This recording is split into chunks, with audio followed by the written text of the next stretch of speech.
The Study of Lenin and Our Party.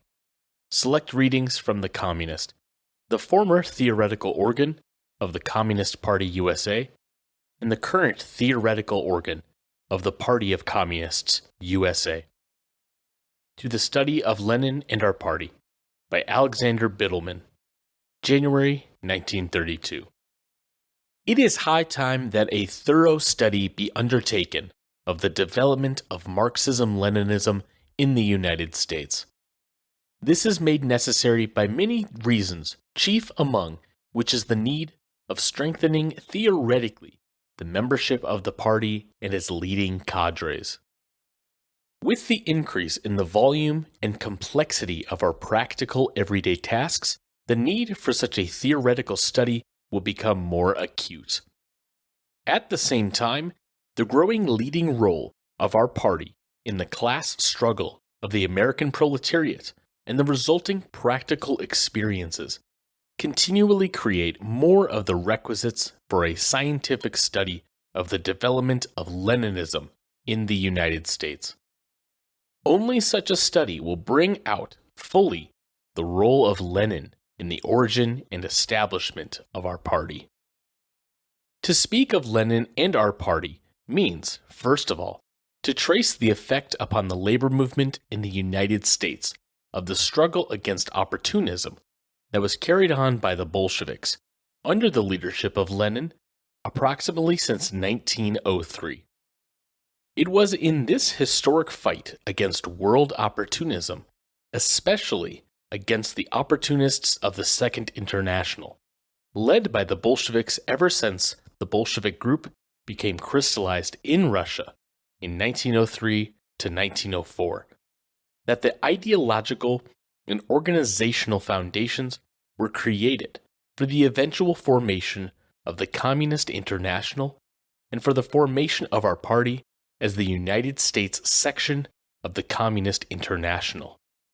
Secondly, we would have to trace the influence of the Russian Bolsheviks in the United States upon the development of Marxism-Leninism in the American labor movement.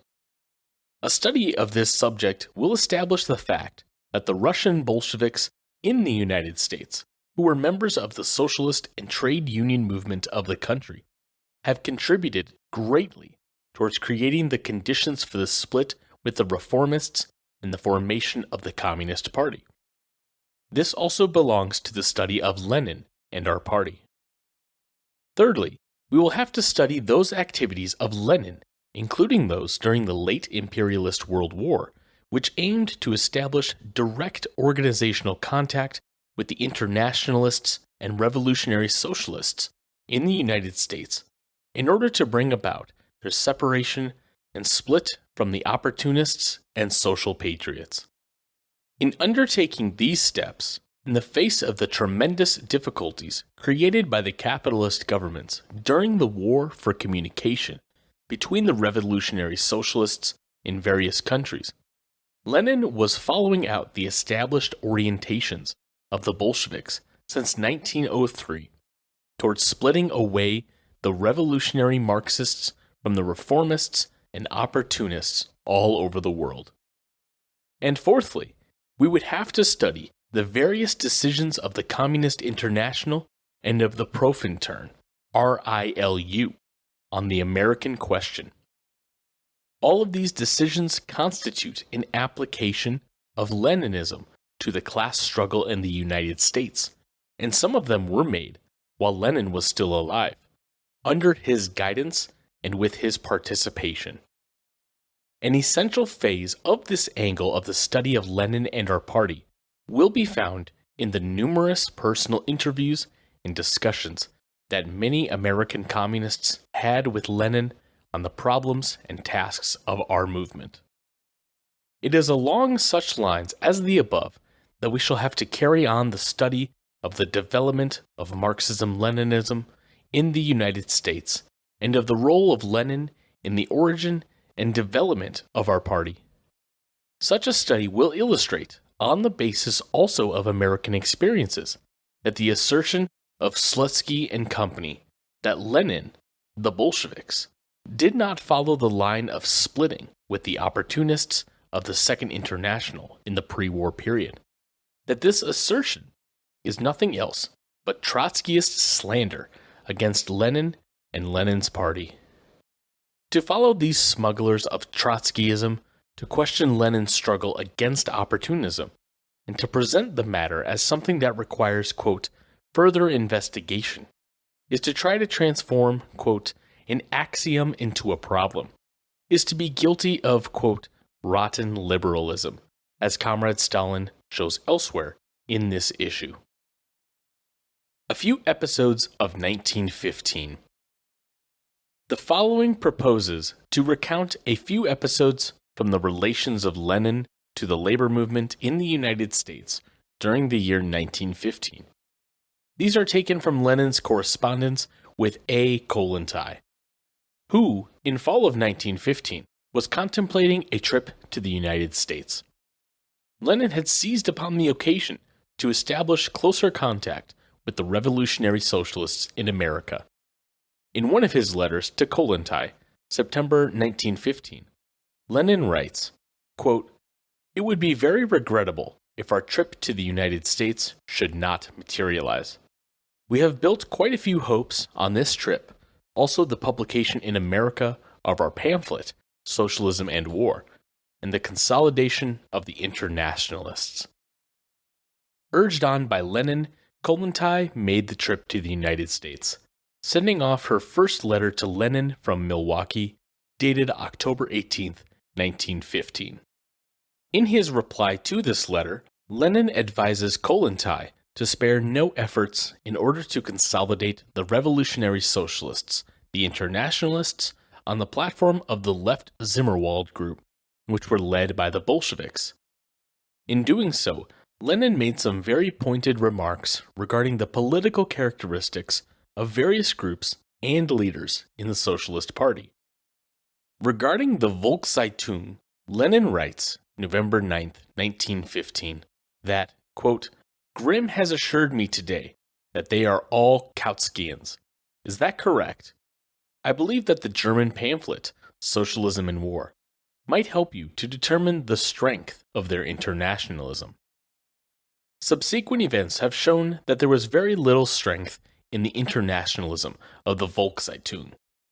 For a certain period, the Volkszeitung, under Ludwig Lohr, was pretending to be with the Bolsheviks and with the Communist International, but even then it did not abandon its leanings to Kautsky and Trotsky. The years of the temporary and relative stabilization of capitalism have brought out even more fully the hopeless opportunism of Lohr and Company, who became the open organizers of Trotskyism in the United States, for which they were eventually expelled from the Workers' Communist Party. The essential identity of Trotskyism and Kautskyism was clearly demonstrated by the opportunism of Lohr. The activities of the right-wing renegades, Lovestone, and the Trotskyist renegades, Cannon, in the present period demonstrate the same truth. In the same letter to Kollontai, Lenin speaks about Debs. He writes, quote, "What does Eugene Debs represent? At this time he writes revolutionary, or is he too a rag a la Kautsky? A strict evaluation of Debs' position during the World War will undoubtedly place him among the centrists, that is, among that variety of opportunism which was represented on a world scale by Kautsky." Lenin also mentions Hillquit. He says, quote, "That Hillquit will stand with Kautsky, and even to the right of Kautsky. I never had any doubts, because I have seen him in Stuttgart, and I have heard how he afterwards defended the prohibition of Asiatic immigration into the United States." For Marx, Lenin, Stalin, and the Communist International, true proletarian internationalism is the very heart of revolutionary socialism, of communism.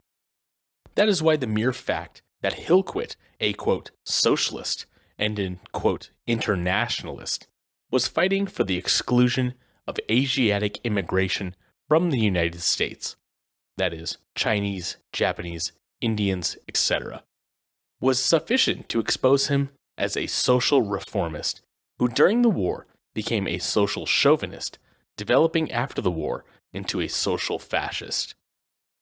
By means of these remarks, Lenin was trying to direct Kollontai to those elements in the American socialist and labor movement that were willing to fight for real internationalism, not alone in words but in deeds.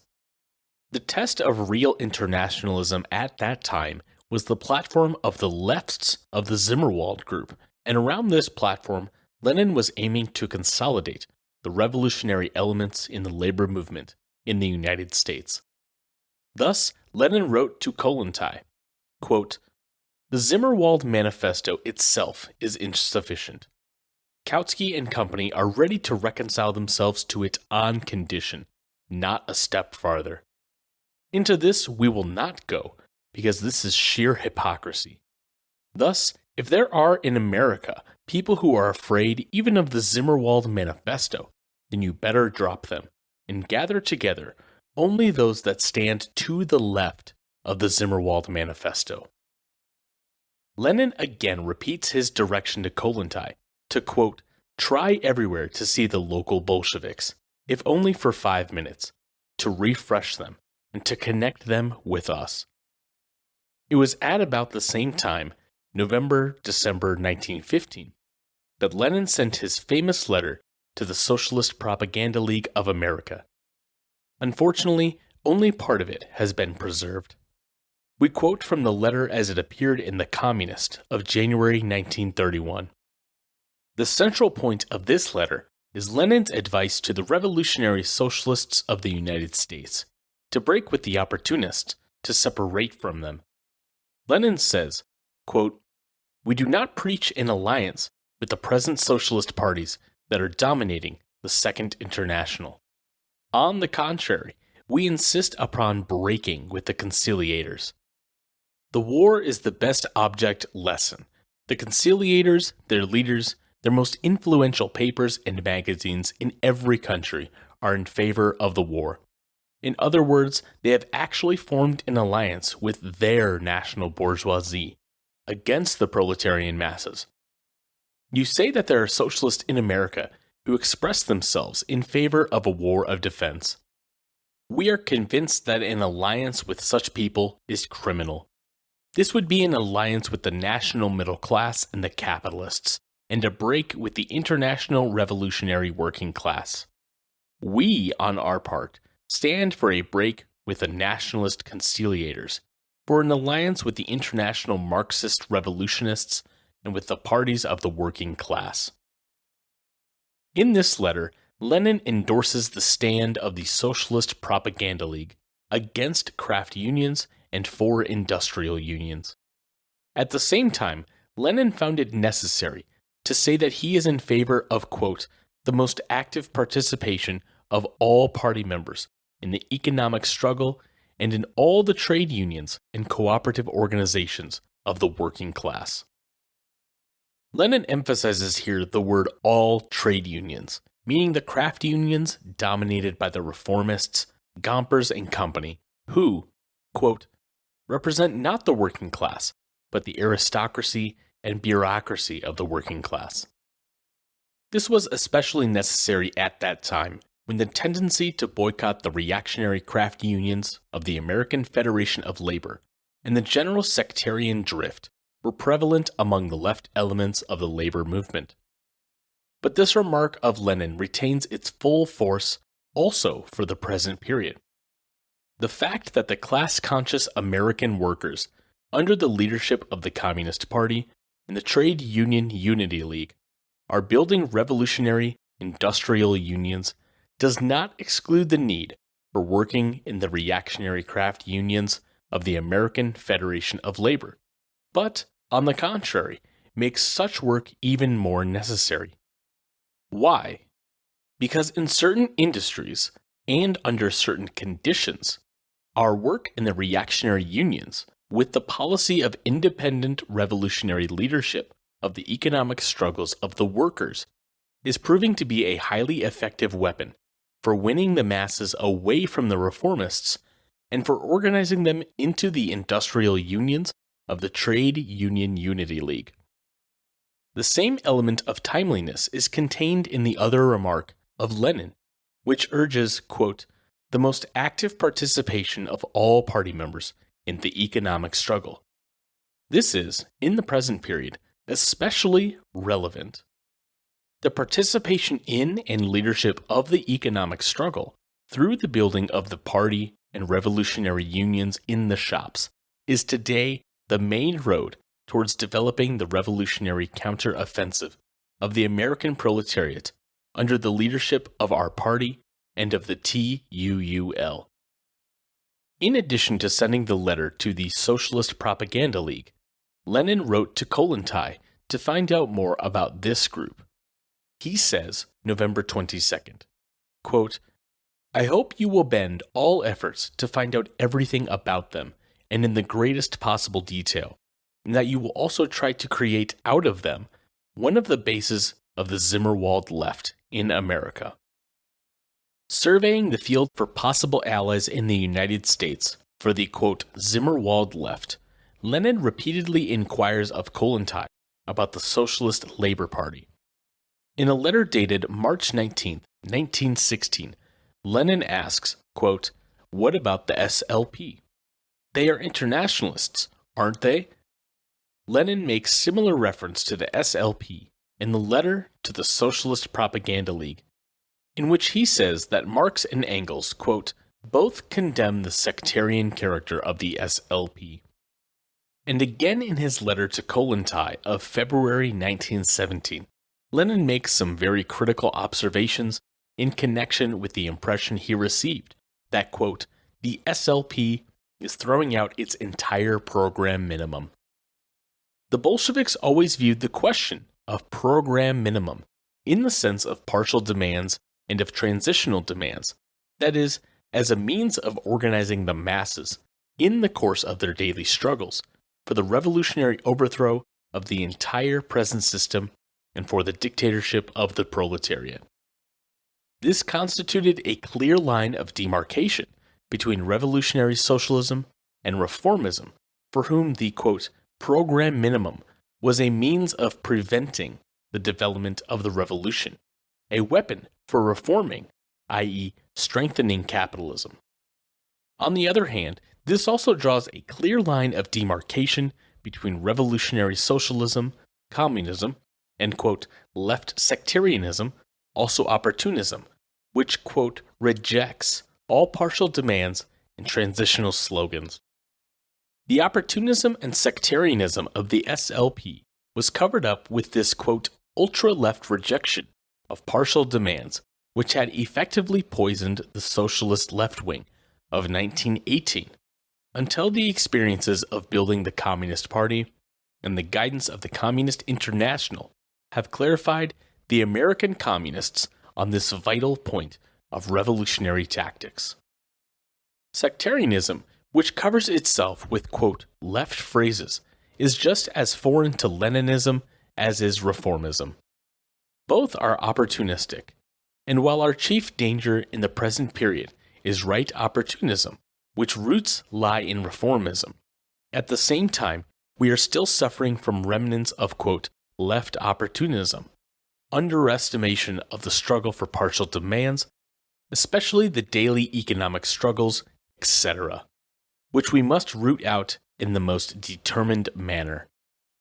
A thorough study of the growth and development of Leninism in the United States, which we must undertake as soon as possible, will give us a deeper insight into our present tasks as well as more Bolshevik equipment for the carrying out of these tasks. Thank you for listening to this reading from the People's School for Marxist-Leninist Studies. Follow us on Twitter, Facebook, Spotify, and Instagram. Join us on Discord. Support us at newoutlookpublishers.net and visit peopleschool.org to sign up for free classes.